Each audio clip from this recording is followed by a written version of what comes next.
Hey everybody, thank you for tuning into today's episode of Leading from Afar. I'm Scott Markovitz here with my co-host and co-pilot Tevi Hirschhorn. Tevi, how are you today? I'm doing awesome, Scott. How are you? Doing well. Thank you again for the fantastic barbecue last week. It was definitely enjoyable and hope to do more of those again in the future. Yeah, excited to get the gang back together. So today we'll be going into our second episode in our series about asynchronous communication, what it is, why use it, and the tools to be successful at it. And today we're very happy to be joined by a good friend, Rapha Allstadt, who is the CEO and co-founder of TLDV, which Rapha, I'm assuming is short for Too Long Didn't Video. Correct me if I'm wrong there. Still in view, yeah. You, But we have this myth going on around it. So it's always cool to keep the conversation going. For some reason that maybe was just too obvious for me. I think video, maybe the video format just gave me the V, but fair enough. So Rapha's building a fantastic tool that I think really merges the two universes of synchronous and asynchronous communication together, and I think really giving the opportunity for teams to get a taste of async, which will definitely help them potentially move there in the future. So Rapha, usually the way we start off, tell us a little bit about yourself and tell us the origin story of TLDV. Yeah, thank you for having. Very happy to be on the show. Big fan of the space and the people you have on the show, as well as yourself. So very excited opportunity for me as well.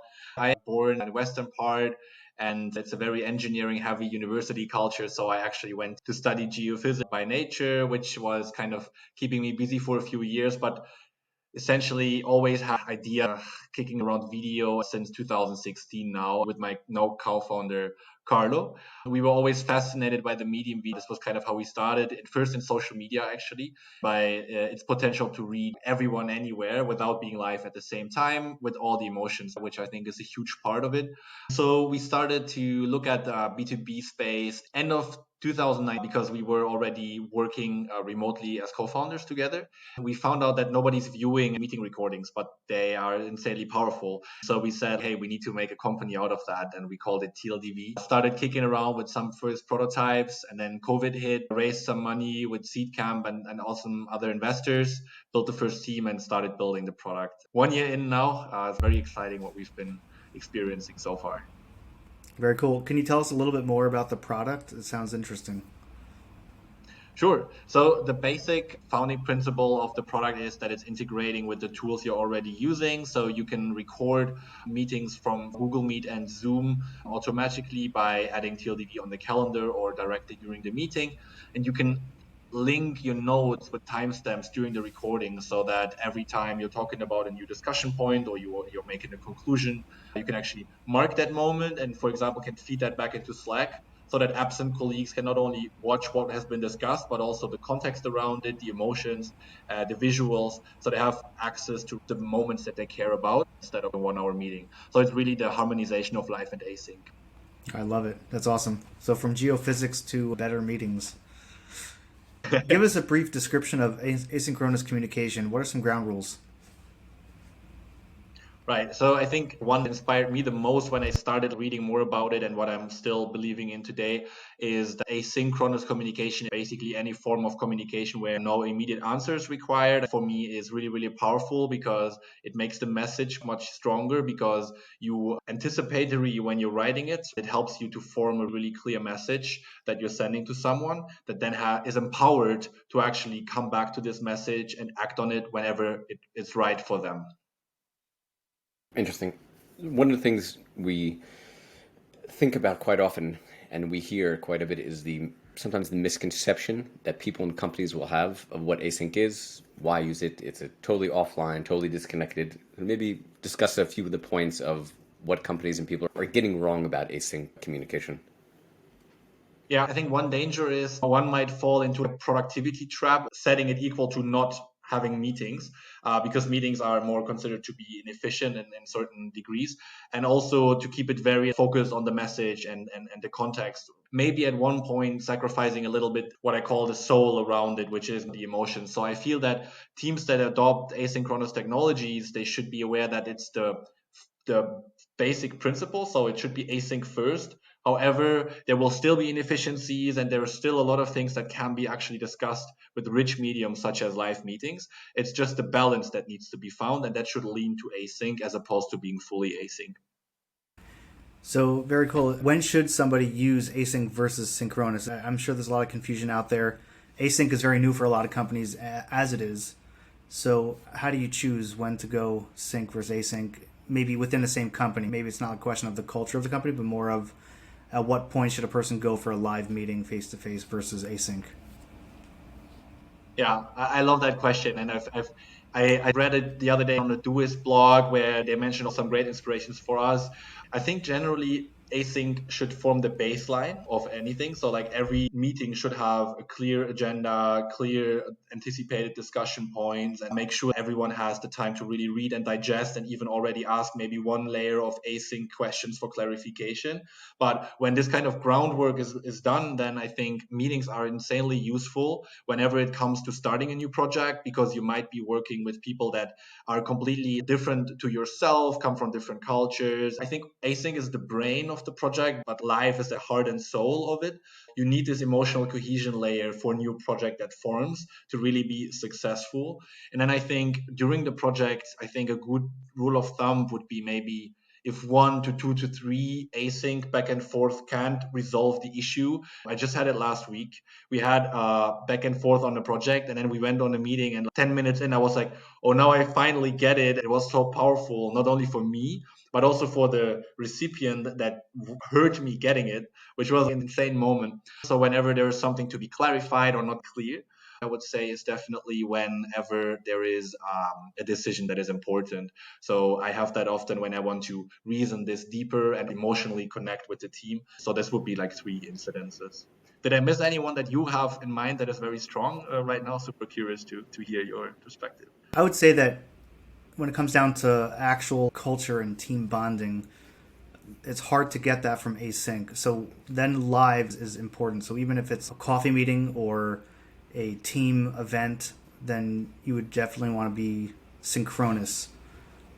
I think that it's easy to solve problems in async. It might take a little bit longer at times, but to actually create that connection, that human connection, has to come live.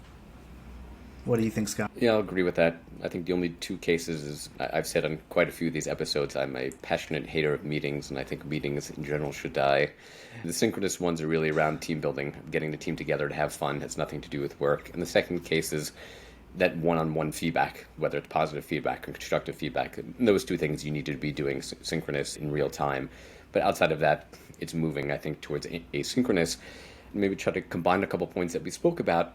When you mentioned before from the Doist blog, tomorrow we'll be publishing an episode with Amir, kicking off this series on async. A great way for teams who are maybe thinking about it and want to kind of put their toe in the water for asynchronous. So something that you had mentioned, it comes also from the Doist blog, it's very detailed meeting agendas and having that discussion at least a few days ahead of time to be able to get the conversation back and forth. I had mentioned in that episode something that I've done in my career trying to avoid meetings. It's at mentioning somebody saying, okay, Rapha, I need you to approve this. Tevi, I need to assign that. Knowing that you or Tevi or whoever doesn't want to sit in a 30 or 60-minute meeting for 2 minutes of something that's relevant to you, will see your name mentioned out there and saying, okay, here's the action item that I need to hand over. So in theory, if I can do that now, if I can give the approval or assign the person that needs to be involved, that means I probably don't need to be engage in that meeting. And historically, for me, it's solved at least 50% of the meetings or more that I've ever had to organize. So I think that's a great opportunity to be able to put these very detailed meeting agendas ahead of time, at least a few days ahead of time, for people to have that initial conversation, try to flesh out most of what will be discussed in the conversation, the synchronous meeting, and then using a tool like TLDV on the back end of it, being able to record it, being able to timestamp it, being able to mention people. If Tevi's offline, Tevi doesn't need to watch the entire video. Meeting point 14 minutes and 13 seconds, something comes up with Tevi, mentioning him, so he just needs to focus on that one specific thing that's relevant to him. That's a beautiful thing that teams can start maybe dipping their toe in there of these more detailed meeting agendas, and then using tools like TLDV to may not necessarily jump into the deep end of asynchronous, but at least getting there in stages, having the tools and the right processes to be able to do it, especially do it successfully. Yeah, I loved your point about having a layer of async first, where the meeting itself can be focused on achieving that shared understanding and coming together.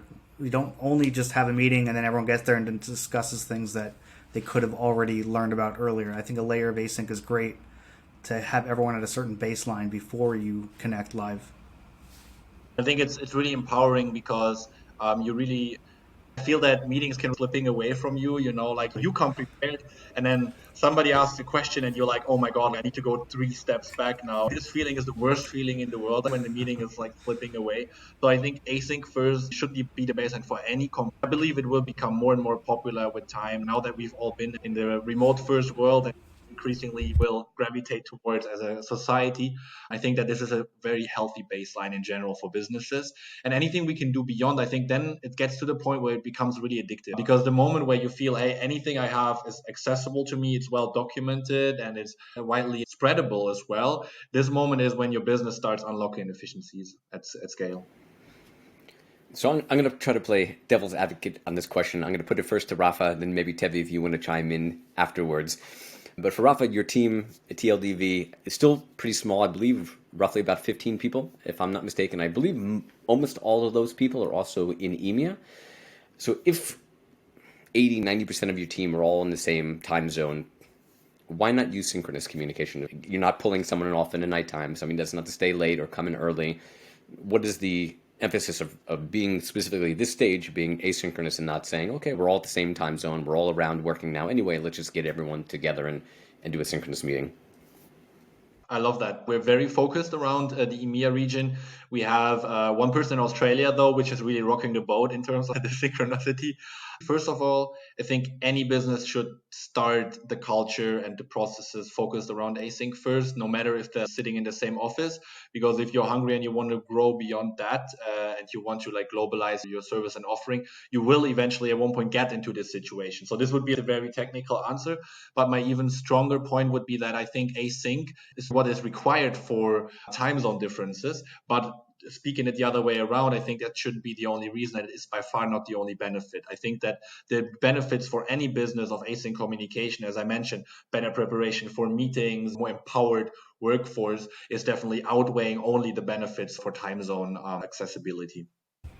Yeah, totally. To chime in there, the flexibility you get with async and the creativity you get and how everybody could work on their own schedule, then it's not that you can't get everyone in the room at the same time. It's that why should you even try? Let people work the way they want to work, and we could all work together that way. One of the things that I love about doing this show is the opportunity to learn and to be able to grow myself. And I know we kind of touched this topic in one of the early episodes, and I had mentioned the kind of founding story of Envision. We had a group on the East Coast in New York, and we had some people on the West Coast, and one person that moved to Scotland. But everyone at that time worked a New York schedule. So I know Tevi and I had a little bit of a back and forth about the life cycle of the company. I think that's one of the questions that we posed in the previous episode, is it maybe at a certain size or scale of the company, maybe it makes sense to go synchronous first. And then as you grow and then people move out to different regions, then you hire all over the world, and moving into that. The thing that I appreciate most across all the episodes, even outside of asynchronous, is really that methodology of documentation. It's really putting a lot of focus on the written word and documenting, whether it's processes or procedures, or if you need something, this is my job. If you need to ask something about design, you talk to Tevi. If you ask something about operations, ask this person. If I'm out, you can look at this document. It's relying very heavily on the written word, and that provides the value to get more context and be able to take it on your own time and have more detailed feedback. But it also really sets that foundation for being asynchronous. The reason why you're doing synchronous is to be able to get all the information out there in one shot, to get all the answers, all the questions and things like that. But if you can rely more on that heavily documented, heavily written word, you have the opportunity to get the same thing there. And it's something that we've spoken about across episodes, getting away from the Slack methodology of, hey, Rapha, hey, Scott, how you doing? Great, how you doing? Getting away from that always on kind of ping pong approach, taking the time and the effort to get all my thoughts in there, revising, getting, here's what I really want to say, get it all as one document, and having everyone have the opportunity to read it, to think about it, to take notes on it, and to be able to give a thoughtful and effective response to it. That would be in essence, the same value that you'd be getting out of a synchronous meeting. That's at least something that I've cherished out of doing these episodes. I was probably in that boat of saying, while you're still an early stage company, do synchronous. And then once you've grown, now you have people all over the world, the time zone issue comes into play, and that becomes a cultural issue and a hiring issue and things like that. Then at that point, fantastic, move to async. But now, as I've had the opportunity to learn, I certainly have changed my mind to going for the async model from day one, I think. Yeah, and I think especially in the early stage, there is the question of, hey, your team needs to bond and you need to create these very strong layers that can allow, when you scale fast, the culture being very ingrained in a few people that trust each other blindly to then enable this fast growing nature. If you do it smartly, and that's obviously the balance to strike, I don't see one or the other kind of contradicting each other. I think that anything professional should always be done async first, and then again, layer on top the whole element of emotional cohesion, as you already mentioned, for example, with personal one-on-one starting there, but also the whole kind of socializing and bonding aspect that should be always done live. And it's a very important piece that then forms a part of this culture that allows you to actually have a solid foundation. Yeah. Just kind of tweak a little bit. One of the negatives of async, people want an answer now. I want to talk to you. I want to get an answer right now. I want to figure out what the story is. I don't want to wait for a response. So inherently, there is a lag in async communication. How do you maintain momentum? How do you keep moving forward and making sure you're hitting deadlines and schedules? I love that question, and I was thinking about it. For me, lag is almost a feature of the whole process for two reasons. Because the first one is you start anticipating much more. Okay, what is a likely or what could be a likely question from that person? You start understanding who's your recipient and who and what are their questions to anticipate what kind of back and forth could exist and how can I make this process faster. This is the first one. So your documentation will get clearer by default. And the other point, especially in product, but we have a lot of recency bias involved as well. This is so important right now. We need to get this done. When you know that projects might take a while until they're picked up again by someone, you will understand that maybe the importance is in the next week, not as high as right now. So things start to level up a little bit, and it's kind of like a good filter for the priority in the business. I think the other piece of it is that if you only have team members that are working on this one project, I think then you're doing something to be optimized. Like for my team, it's actually great empower because when they are waiting for something here, maybe they have time to think about how to approach this next, or they have a backlog item that still can be refined. So we all never run out of things to do when there is this lack that actually I think is very nice to the business itself. Nice.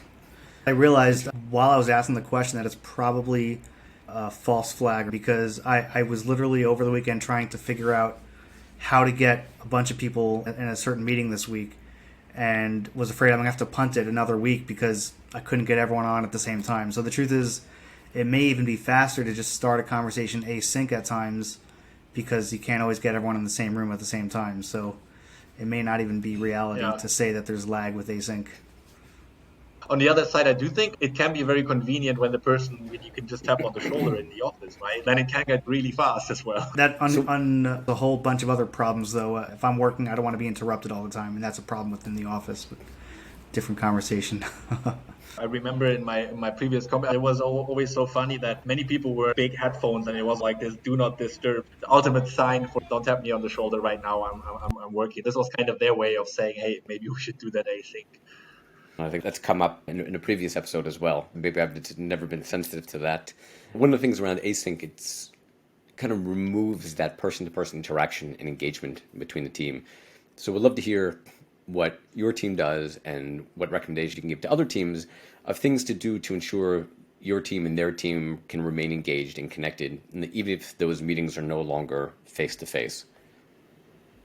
Yeah, I think that obviously we're still so early and we got founded and hired during the pandemic. So there's a one big element that I'm now saying that is important that I've never actually done, which is meeting in person.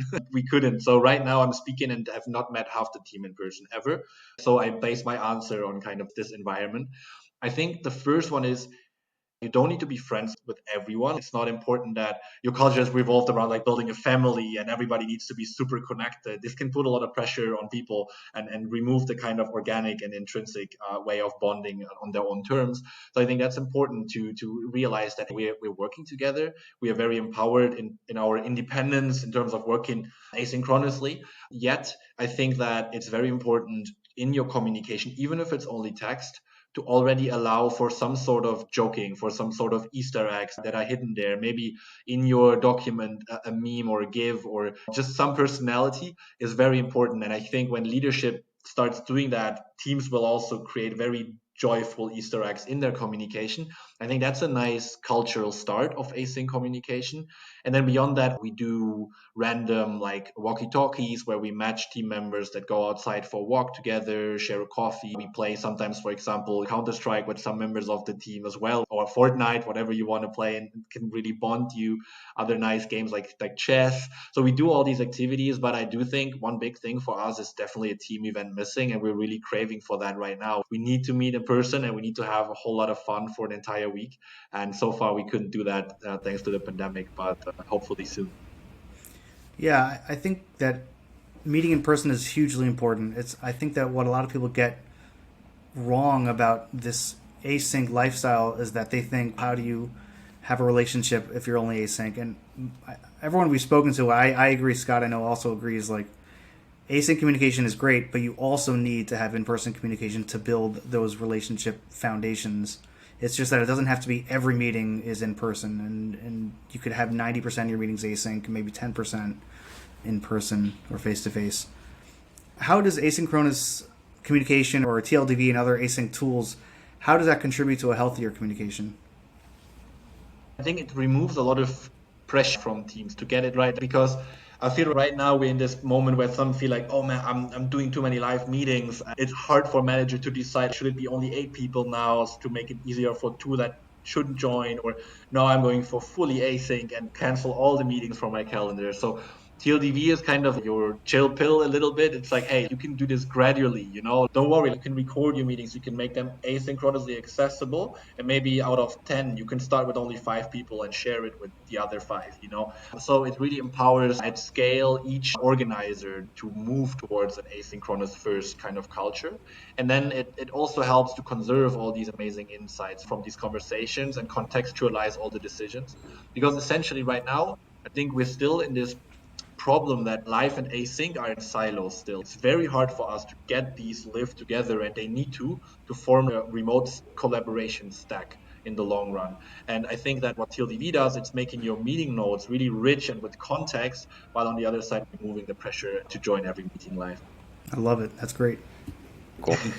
So, kind of quick product question. Would love to know, perhaps, if you can actually share, what is the most requested feature that you've gotten that you simply won't do, and maybe give a sense why. I thought this question was so interesting, and I actually thought a lot about it. There is obviously a bunch of feature requests that we currently don't do. They're very open about it to the requester, and we always mention the reason why. I think the biggest one, because we're moving a little bit towards building more in public, I'm sharing a current thought that we're spending a lot of time on. I mentioned at the beginning that one big goal for us is to harmonize the collaboration stack and amalgamate your live meeting providers, Google Meet and Zoom, but also your async collaboration tools such as Slack, such as Notion.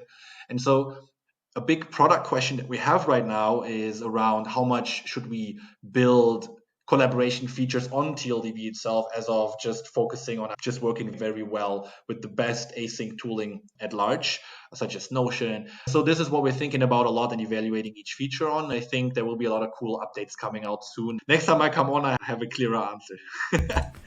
Nice. Love it. Last question for you. If a team was looking to switch over to async, what are the top 3 things they should consider? What are some tips you have? I think the first one, if you will still have meetings that will go out of your hand and they will go crazy, even though you go and you really become an advocate of async. There will be someone that probably hasn't once read the documentation, or even maybe yourself. You actually realize you're texting, hey, XYZ, and you're like, this is not async. So there will be exceptions to the rule, and that's okay. We shouldn't be pressured to make it perfect from day one. The transition is gradual, and if you're going into this direction, that's the first important step you take in. So no pressure around it. And I think it's also very important to involve the entire team on this and highlight a lot that it brings a lot of personal freedom to the employees as opposed to seeing it as just a productivity increase. This is obviously very important both together, but the personal element and the cultural aspect should be very visible for the entire team. And I think, just experiment a lot, treat your culture and your communication processes as a product while you're doing that in order to twist and tweak your documentation. I think these would be 3 tips to get started. What would be yours? What would be your number one tip, maybe, Tim? You honestly said it. My first tip would be to do it gradually. Try to replace the pieces that are normally face to face one at a time until before you know it, your calendar is less busy and you have more flexibility in your schedule. That's, I think, the best tip I can give. I'd agree with that, even though I would like to say just kill all meetings today and reject everything, go slow, and start documenting, start writing, get every person, regardless of the team, start putting insights, feedback, thoughts, whatever it may be, and practice writing and be able to shift the focus to that. And gentlemen, any last questions, any last thoughts? No? All right. So we'll call it an episode. Rapha, thank you so much for joining us today. Thank you so much for sharing your insights, insights around TLDV and how you're trying to help companies take that first small step from asynchronous, moving towards asynchronous, and being able to merge those two worlds together and giving us the sense of, yes, even a small company with less than 20 employees that's split mostly in one region but has people on the other side of the world can do asynchronous from day one, and it can be successful and it can work. For all those teams that are that at size or founders that are looking to launch a company now who are thinking, when I go asynchronous from day one, you obviously can. So again, gentlemen, thank you so much for all the conversation, and until next time, have a great day, everybody. Thank you so much for having me. Have a great day as well.